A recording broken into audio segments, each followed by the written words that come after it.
누가 그러더라고요.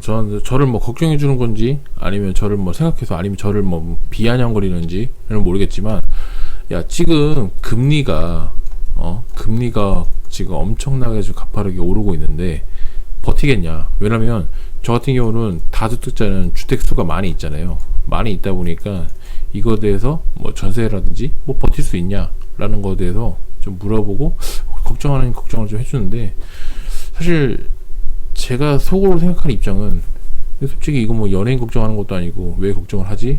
라는 겁니다. 자, 쉽게 얘기해서 저는 오늘 여러분들에게 말하고 싶은 얘기는 이겁니다. 자, 여러분들이 그동안 언론에서 그동안 외쳤던 똘똘한 한 채에 대해서, 이 함정에 대해서 좀 얘기를 해보려고 합니다.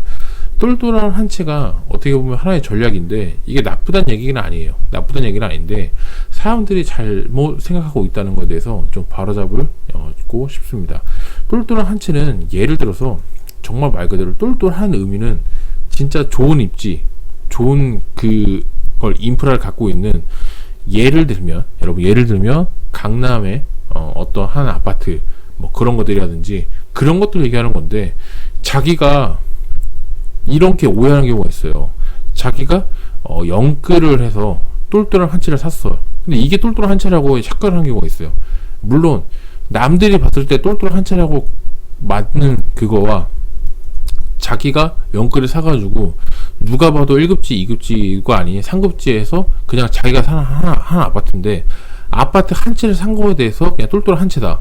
왜냐면 다주택자 비해서 어쨌든 세금이라든지 그런 거 혜택이 있기 때문에 똘똘한 한 채다 라고 생각하시는 분들이 덜어 있더라고요. 그래서 그거는 엄청난 착각이다.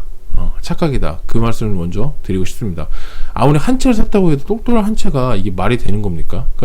그거는 엄청난 착각을 하고 있는 것 같아요. 그래서 똘똘한 한 채의 의미는 진짜 말 그대로 누가 봐도, 내 기준 말고 남들이 봐도 똘똘한 한 채가 그게 바로 진짜 똘똘한 한 채다 라는 게, 그게 또 하나의 전략이다. 그렇게 말씀드리고 싶고, 이런 게 있어요. 똘똘한 한 채가 보통 보면 영끌, 사람들이 보면 주담보대출 플러스 신용대출 플러스 뭐 내 주식이라든지 아니면 내가 갖고 있는 현금 같은 거를 다 모아서 집을 한 채를 삽니다. 말 그대로 영끌까지 끌어모았다 해서 영끌족을 할 수 있는데, 그 영끌족에 대해서 지금 오늘은 얘기를 해보려고 합니다.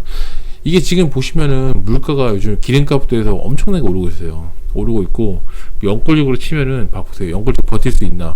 뭐 금리가 몇 프로 올라야 되고, 뭐 비명이 나오고 있고, 영끌족 자영업자 줄도산 직면 서울신문 이런 것들 보면 영끌족의 지금 비명이 지금 엄청나게 증가가 되고 있다는 걸 볼 수가 있습니다. 근데 이게 삼중고라는 게 뭐냐면은, 자 보세요. 요새는 집이 보합세거나 약간 하락세 같은 느낌이 들잖아요. 물론 이제 일부 지역은 상승하는 경우도 있지만, 어쨌든 기본적으로 보합세입니다. 보합세를 하고 있는데, 집이 내가 산 거 대비해서 오르면은 영끌 했으면 버틸 수 있는 힘이 있지만, 내가 산 거 대비해서 보합세거나 오히려 하락을 한다 라고 하면 심리적으로 굉장히 흔들릴 소지가 있다. 그렇게 볼 수 있고, 자, 중요한 건 뭐냐면, 신용대출 금리도 그렇지만 주담보대출, 그러니까 대출에 대한 금리가 계속적으로 가파르게 오르고 있다. 그러니까 금리 인상에 대해서 심지어 압박이 있겠죠. 이거에 대한 압박을 무시를 못할 수준까지 올라와 있습니다. 그러니까 금리에 대해서 금리가 오르니까 당연히 압박이 되겠죠. 근데 이게 문제가 뭐냐면, 심리도 꼬였고 금리, 그 다음에 압박의 가중도 높아졌는데, 쉽게 얘기해서 내가 월급을 받는 돈은 한정돼 있어요. 한정돼 있는데 심리적인 부분도 그렇고 금리가 계속 오르고 있다 보면 여기서 생활비가 점점 축소가 됩니다. 그러니까 내가 쓸 수 있는 생활할 수 있는 월 생활비가 축소가 됩니다.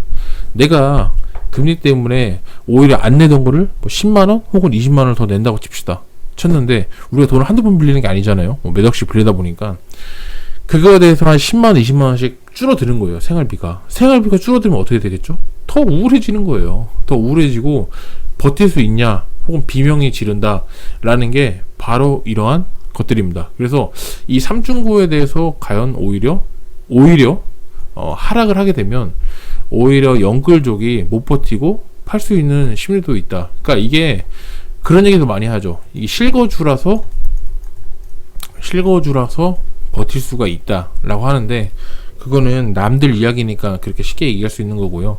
어느 정도 그 월 현금 흐름이 창출되지 않는 이상, 제가 계속 강조하고 있는 거 있죠. 월 현금 흐름이 창출되지 않는 이상 실거주를 버티는 것도 한계가 있다.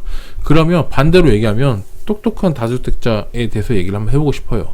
다주택자 같은 경우는 저도 그렇고 제가 만나고 있는 다주택자들은 거의 대부분들이 금융 쪽으로는 좀 더 좀 버틸 수 있는 여력이 더 충분하다. 의외지 않습니까? 예를 들어서 집이 5채가 있으면 보통 우리가 자기가 살고 있는 집을 제외하고 얘기하는 겁니다. 자기가 살고 있는 집을 제외하고 있으면 보통 전세를 주는 경우가 많이 있고, 예를 들어서 이것도 월세는 제가 빨간색으로 좀 표시를 할게요. 표시를 했는데, 자 보시면 전세가 새 집을 주고 있는데, 보통 전세에 집값이 이렇게 있으면 이게 내 자기 집주인 돈이고 이거는 전세 자금입니다. 근데 전세자금 대출이 어쨌든 내가 보증금을 받았지만 내가 뭐 빌리거나 뭐 그런 게 아니기 때문에 0%입니다. 0%이기 때문에 2년 거치 혹은 4년 거치지 않습니까? 근데 그러다 보니까 이게 금리가 오르고 내리고 간에 상관이 없이 이게 압박이 한번 필터를 거쳐서 들어오기 때문에 그렇게 압박이 생각보다 없어요. 연골 쪽보다.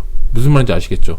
그러니까 내가 지금 들어간 돈을 이미 세이브해서 들어갔고 전세 보증금 가지고 왔다 갔다 하는 건데, 이거는 2년이나 4년의 기간적인 텀이 있잖아요. 그래서 금리가 오르든 간에 한번 필터를 거쳐 들어가기 때문에 심리적인 압박이 없다. 그리고 월세 같은 경우는 물론 이제 뭐 지방권이라든지 이런 건 주담보 대출을 당연히 받았는데, 물론 이제 월세에 대해서 원금 플러스 이자를 내는데 중요한 건 뭐죠? 여기는 월세를 받잖아요. 월세를 받기 때문에 지그재그 상호 보완이 됩니다. 보완이 되기 때문에 물론 이제 금리가 조금 오른다 할지라도 어느 정도 보완이 되기 때문에 실질적으로 크게 와닿지는 않습니다. 이것 또한 마찬가지로 이것처럼 좀 약간 한 쿠션 더 뒤로 밀려서 들어가기 때문에 직접적인 타격은 없다. 생각보다.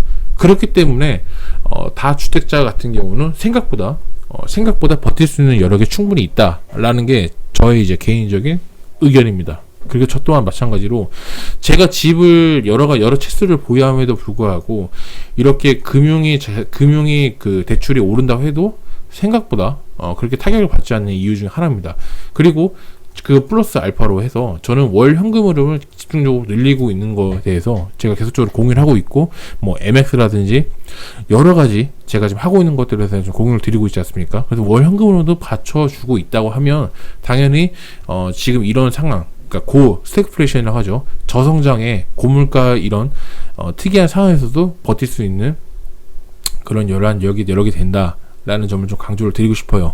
그래서 여러분들은 뉴스나 이런 게 봤을 때 그걸 좀 경계를 하셔야 될 것 같아요. 어떤 걸 경계하시냐면, 여러분 똘똘한 1주택자 한 채, 똘똘한 한 주택자가 이게 맞는 게 사람이 있어요. 맞는 사람이 있는데 누구나가 다 맞는 게 아니다. 그러니까 착각하지 마라. 내가 한 채 샀다고 그게 똘똘한 채라고 착각하는 게 그게 정말 바보 같은 짓이다 라는 거고, 어떻게 보면 진짜 똘똘한 한 채는 말 그대로 정말로 값비싼 정말 좋은 인플라, 그 다음 좋은 위치에 있는 그게 바로 똘똘한 한 채가 될 수가 있습니다. 그래서 착각하시면 안 돼요. 그래서 그게 똘똘한 채가 안 될 것 같으면 똑똑한 다주택자로 가시는 게 이것도 하나의 전략이 될 수 있다 라는 관점입니다. 그래서 관점을 어떻게 보면 하나의 프레임에 갇혀서 그거에 헤어나오지 마시고, 어쨌든 프레임을 벗어나서 좀 더 세상을 좀 다양하게 좀 볼 수 있는 그런 패턴을 갖는 여러분들이 됐으면 좋겠습니다. 그런 관점으로 제가 여러분들이 같이 제 관점을 좀 공유를 드린 거예요. 시청해주셔서 감사하고요. 다음에도 더 즐거운 영상으로 보답드리는 엘리트 앰비션 되도록 하겠습니다. 감사합니다.